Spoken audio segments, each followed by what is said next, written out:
नमस्कार। मैं डॉक्टर के एम सिंह, वरिष्ठ गुर्दा रोग विशेषज्ञ एवं transplant physician, Indraprastha Apollo hospital, new Delhi, जहाँ पे मैं कार्यरत हूँ। सर, जिस तरह से अब कोरोना पैंडेमिक चल रहा है, ऐसे समय में क्या किडनी की देखभाल में और सतर्कता की आवश्यकता है?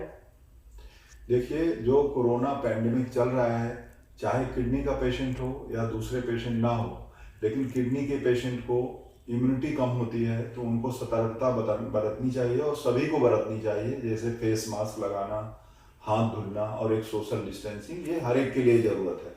दूसरा, जो किडनी का पेशेंट है वो अपने डॉक्टर को समय से रेगुलर चेकअप कराए। ये नहीं कि हमें हॉस्पिटल नहीं जाना, हमें अपने डॉक्टर को नहीं दिखाना है, उससे परेशानियां बढ़ सकती हैं। अगर आपको शुगर और ब्लड प्रेशर है तो उसको प्रॉपर चेकअप करें रेगुलर और कंट्रोल करें। सर, कोरोना वायरस किडनी को किस तरह से खराब कर सकता है? देखिए, कोरोना वायरस जो है किडनी की खराबी दो तीन तरह से कर सकता है। ज़्यादातर ये किडनी की खराबी टेम्परेरी रूप से खराब करता है, जिसको हम बोलते हैं एक्यूट किडनी इंजरी।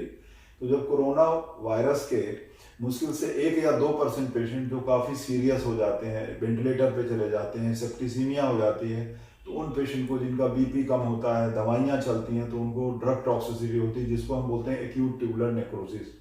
एक तो वो हो सकता है। दूसरा, ये वायरस डायरेक्ट किडनी को डैमेज कर सकता है क्लॉटिंग के द्वारा, ठीक है।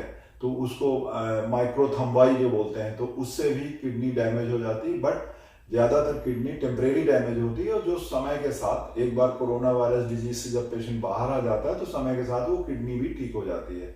कई पेशेंट्स को हमें टेम्परेरी, यहाँ तक कि जो बहुत सीरियस पेशेंट होते हैं, वेंटिलेटर पे होते हैं, जिनकी किडनी ज़्यादा खराब हो जाती है, तो उनको टेम्परेरी हमें डायलिसिस भी करना पड़ता है, लेकिन वो 8 से 12 हफ्ते के बाद डायलिसिस फ्री हो जाते हैं और एक नॉर्मल जिंदगी जीते हैं। सर, डायबिटीज और हाइपरटेंशन किडनी फेलियर के प्रमुख कारण हैं। हाँ। तो डायबिटीज और हाइपरटेंशन के मरीजों को क्या सावधानी रखनी चाहिए? जैसे मैंने पहले भी बोला है, डायबिटीज आज की दुनिया में लगभग 30-40% लोगों को है। हमारे 50% पेशेंट को डायबिटीज से किडनी में खराबी रहती है। तो डायबिटीज के मरीज को सबसे बड़ी सावधानी यही है कि अपना ब्लड शुगर कंट्रोल करें, समय से अपना दवा खाएं और नियमित अपनी जांच कराएं। यही चीज़ है ब्लड प्रेशर के मरीजों को। जिनको ब्लड प्रेशर है वो अपनी ब्लड प्रेशर की रेगुलर मेडिसिन खाएं। जिनको ब्लड प्रेशर और डायबिटीज जो दोनों है, ज़्यादातर डायबिटीज और ब्लड प्रेशर साथ में रहती हैं, वो अपना नियमित रूप से दवा खाकर अपना शुगर और ब्लड प्रेशर को कंट्रोल रखें और अपना रेगुलर चेकअप कराते रहें, तो एक नॉर्मल जीवन जी सकते हैं। और कोरोना वायरस के पैंडेमिक के टाइम पे इन मरीजों को भी और सभी को, जैसा मैंने शुरू में ही बताया है कि वही 3 चीजें, फेस मास्क, हैंड वॉश और सोशल डिस्टेंसिंग को मेंटेन करना है। सर, क्या कोरोना पैंडेमिक के दौरान डायलिसिस और किडनी ट्रांसप्लांट कराया जा सकता है? हाँ, बिल्कुल। डायलिसिस का कोई कंट्राइंडिकेशन नहीं है। सबसे पहले डायलिसिस के बारे में मैं बताना चाहूँगा कि जो हमारे पेशेंट हैं जो डायलिसिस में हैं, हमने अपनी डायलिसिस यूनिट को 2 भागों में बांट दिया। एक हम कोरोना पेशेंट के लिए और एक जो कोरोना निगेटिव पेशेंट हैं, क्योंकि हम किसी भी पेशेंट को, डायलिसिस एक लाइफ सेविंग प्रोसीजर है, मना नहीं कर सकते हैं, ना मना करना चाहिए। अगर किसी को कोरोना इन्फेक्शन भी है तो वो ऐसा नहीं कि वो डायलिसिस उसकी मना करना है। तो हमारा बड़ा सेंटर है, जैसे कई सेंटर छोटे हैं तो वहाँ दूसरी तरह से आइसोलेट करते हैं, कई लोग लास्ट शिफ्ट में डायलिसिस कर देते हैं, हमने अलग बना रखा है। तो अगर किसी का कोरोना पॉजिटिव है तो हम कोरोना पॉजिटिव यूनिट में डायलिसिस करते हैं। जब उनका कोरोना टेस्ट निगेटिव हो जाता है तब हम उसको अपना नॉर्मल डायलिसिस यूनिट में रख लेते हैं। नॉर्मल डायलिसिस यूनिट में भी मरीज को हम रेगुलर चेकअप करते हैं। हम पहले, हमारे यहाँ फ्लू क्लिनिक है, पहले पेशेंट हर बार डायलिसिस करवाने से पहले फ्लू क्लिनिक में जाता है, जहाँ हम टेम्परेचर देखते हैं, ऑक्सीजन सिचुएशन देखते हैं, डॉक्टर्स हिस्ट्री लेते हैं कि कोई आपको सिम्टम्स तो नहीं है, खांसी, जुकाम, बुखार किसी चीज़ के। अगर ऐसा कोई हमें डाउटफुल पेशेंट रहता है जो डायलिसिस में, तो सबसे पहले हम कोविड RT-PCR उसकी जांच करते हैं, तभी हम उसको उसमें नॉर्मल यूनिट में डायलिसिस में लेते हैं। अगर कोई पेशेंट मान लीजिए इमरजेंसी में है, जिसको इमरजेंसी डायलिसिस की जरूरत है, तो ऐसे पेशेंट को, जो डाउटफुल केसेस होते हैं, उनको हम जो कोविड पॉजिटिव डायलिसिस है उसमें डायलिसिस करते हैं। दूसरा है कि हम रेगुलर रूटीन भी हमारे सेंटर में, हर सेंटर में अलग अलग पॉलिसी है, हम अपने सेंटर में कि ज़्यादा से ज़्यादा मरीज को हम स्क्रीन कर सकें, हम वंस ए वीक हम कोविड RT-PCR भी कराते हैं। और हमारे सेंटर में काफ़ी कुछ आइसोलेटेड है और इंसिडेंस बहुत कम है मेंटेनेंस डायलिसिस में कोविड आरटी-पीसीआर होने का। ज़्यादातर हम कोविड पॉजिटिव डायलिसिस यूनिट बाहर के रिफर्ड पेशेंट हैं जो पॉजिटिव आते हैं उनमें करते हैं। सर, कोरोना वैक्सीन कितनी कारगर सिद्ध हो सकती है कोरोना वायरस के सामने? देखिए, अभी पिछले 6 महीने से ये पैंडेमिक चल रहा है, तो किसी को भी इस वायरस के बारे में ठीक से नहीं पता है। तो जो भी ट्रीटमेंट है, जो भी कोर्स है, हम लोगों ने क्लिनिकल उसमें काफ़ी कुछ हम समझदार हो गए हैं। जैसे फर्स्ट और सेकंड वीक में एंटीवायरल ड्रग्स देते हैं, थर्ड फोर्थ वीक में अगर किसी को मान लीजिए कि इन्फ्लेमेशन है, HRCT में चेंजेस है, ऑक्सीजन कम हो रहा है, तो फिर हम steroid, low molecular weight heparin ये सब देते हैं।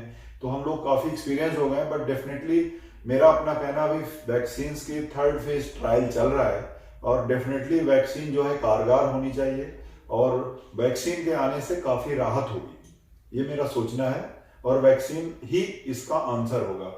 लेकिन फिर भी हमको हमेशा ये जो 3 चीज़ है ना, मैं बार बार रिपीट कर रहा हूँ, face mask, hand wash, social distancing, ये हमको हमेशा फॉलो करना पड़ेगा।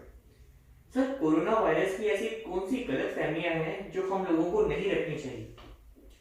कोरोना वायरस की कई सारी गलतफहमियां हैं पेशेंट्स को, जैसे कि फैमिली में रिलेटिव को बुला लिए, बोलते हैं नहीं आप लोगों को, हमारे रिलेटिव से थोड़ी होती है बीमारी, है तो बाहर के लोगों से होती है, जो लोग बाहर निकलते हैं खाना खाते हैं उनसे होती है, हमको तो नहीं होती है। तो ऐसा कुछ नहीं है, कोरोना वायरस किसी को भी हो सकता है। कोरोना वायरस के ज्यादातर 50% पेशेंट एसिम्प्टोमेटिक, उनको सिम्टम्स ही नहीं होता कोई भी, बट वो इन्फेक्शन आपको दे सकते हैं। तो किसी की फैमिली में इम्यूनिटी कम है तो उसको ये वायरस पकड़ सकता है। तो बेस्ट थिंग है कि सोशल गैदरिंग को पहले तो आप अवॉइड करें। अगर बहुत जरूरी, जैसे मैरिज वगैरह जिसमें बड़े लिमिटेड लोग हैं, जैसे मैंने खुद मैरिज में जाके ऑब्जर्व किया कि लोग मैरिज के अंदर मास्क नहीं पहनते हैं, तो ये गलत बात है। अगर आपको मैरिज में जाना ही जरूरी है, आपकी फैमिली के क्लोज है, तो भी आप एक सोशल डिस्टेंसिंग मेंटेन करिए, हैंड वॉश करिए और प्रिकॉशन रखिए, क्योंकि सोशल गैदरिंग से ये इन्फेक्शन बहुत ज्यादा फैलता है। दूसरा, लोगों को बहुत गलत फहमी है मास्क लगाने के बारे में। ये लोग बाग मास्क लगाते हैं, ठुड्डी पे लगाए रहते हैं, नाक मुंह खोले रहते हैं। कई लोग मास्क को मुंह में लगा के नाक खोले रहते हैं, ऐसा नहीं है। आपको अपना नाक और मुंह दोनों बंद रखना है।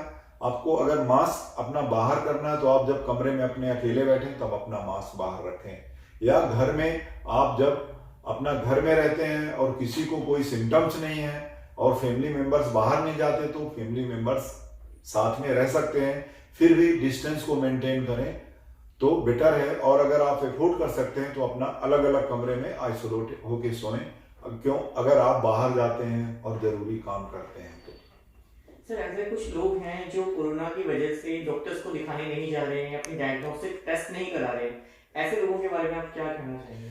नहीं, देखिए, कोरोना से ऐसे नहीं डरिए कि रास्ते में हवा में पकड़ लेगा। कोरोना वायरस ऐसे नहीं पकड़ता है। मेरा इंद्रप्रस्थ अपोलो 1000 बेडेड हॉस्पिटल है जिसमें 400 बेड पेशेंट कोरोना के हैं। हमने इसकी सेपरेट एंट्री बना रखी है। हम लोग खुद पीपी पहन के कोरोना पेशेंट को देखने जाते हैं और नॉन कोरोना पेशेंट को ओपीडी में देखते हैं। उसकी भी हमारे पास गेट नंबर 1 में सेपरेट एंट्री है। आप मास्क पहन के हॉस्पिटल आ सकते हैं, सैनिटाइजर के साथ आ सकते हैं। अगर कोई चीज टच करते हैं या टेस्ट कराते हैं तो हैंड वॉश करिए।